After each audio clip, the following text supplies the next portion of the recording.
To our attention here about some activities that is going on at charter schools. And some of you know that we are not our beloved NACP. They're the more aggressive ones.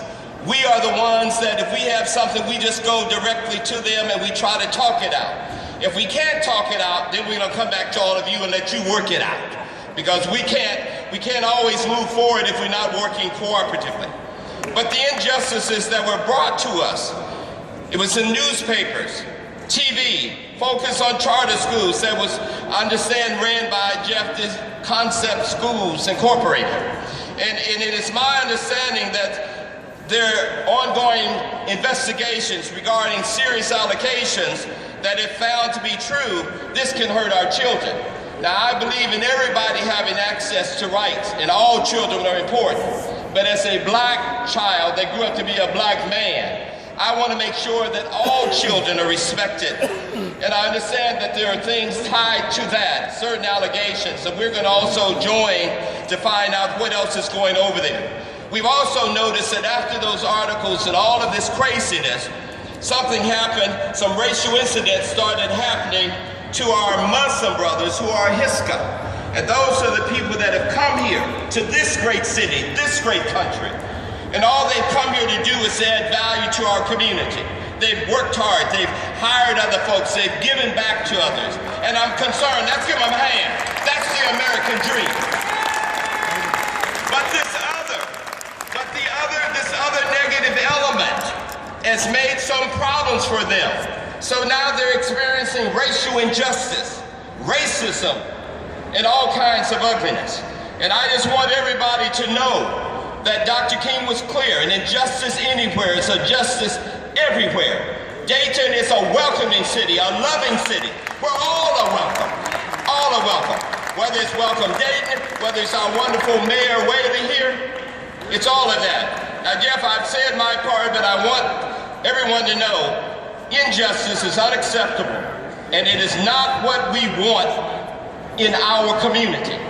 So Ahiska Turkish, know that Dayton loves you as we love everyone. Welcome to Dayton. So Jeff, what are your thoughts on that?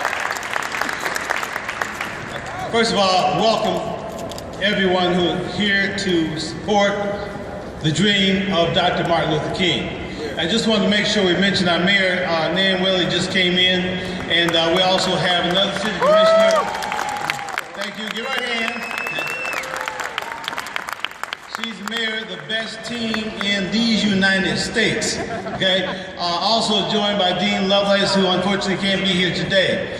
But Tony asked me to speak on the issue associated with education, primarily because of my background and the fact of having been on the State Board of Education and also formerly president of the Dayton Board of Education. An issue with the organization that he's talking about is an organization that has been under constant investigation by state and also national officials, and some of the things are spilling over into the city called the Concept Schools, based upon their origin of their agenda as far as educating our children.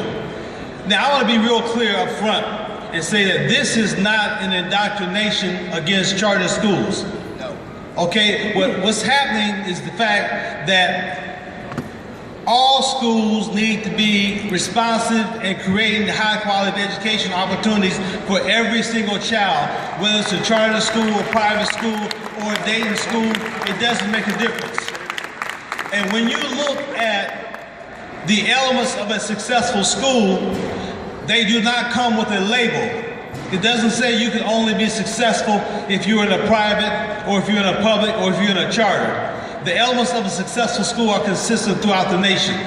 But we have a situation where a particular school under the Concept Schools has an origin of how they educate children, which is contrary to all the things that we see that need to happen to make sure that all children have a high quality of education.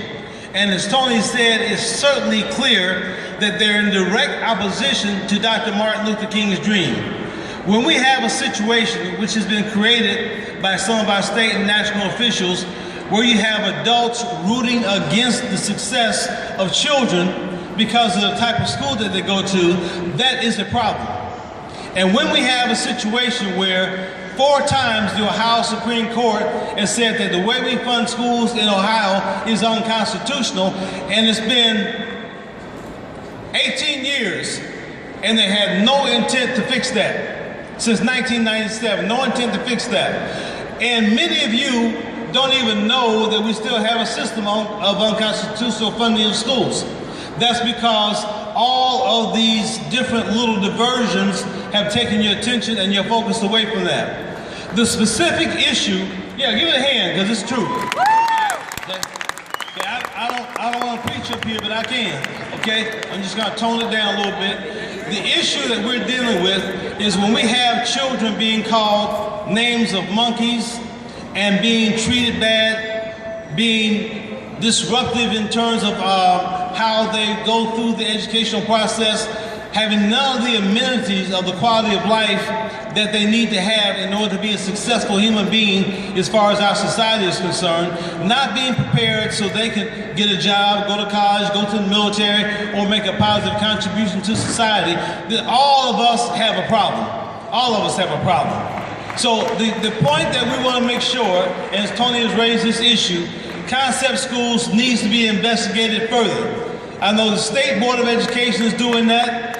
State legislature is doing that. We need to make sure that we're looking at ourselves, and if you have parents who have children or grandchildren going to those schools, you need to take a look yourself and see what's going on, and then make some choices about what you want to do for your child.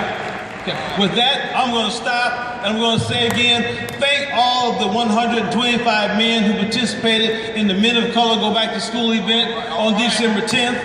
Give yourselves a hand.